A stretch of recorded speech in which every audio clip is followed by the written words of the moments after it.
And it's really important to understand that Florida cannot deport you, right? Florida can penalize you criminally, but they are not in charge of immigration laws. That belongs to the federal government.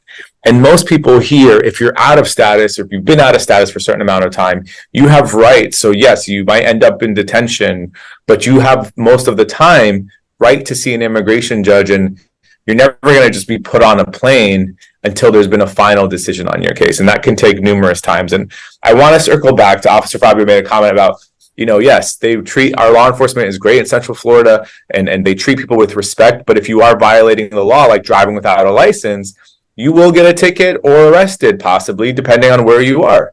So driving without a license is something I tell clients all the time is the fastest way to get in trouble with immigration. So if you don't have a license, please do your best to Uber, make arrangements, find a job or something you could walk to, because that is the fastest way to get in trouble with immigration if you don't have status.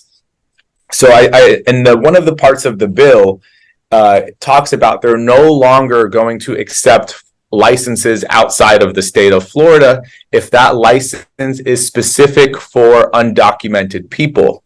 What does that mean? Let's say in Florida we have strict rules about how to get a driver's license, but you went to New York or Massachusetts where they have driver's license specifically for undocumented people. If that's your driver's license from a state like New York or Massachusetts and it's for undocumented people, it will not be considered valid here. And that's what that law is saying with that. So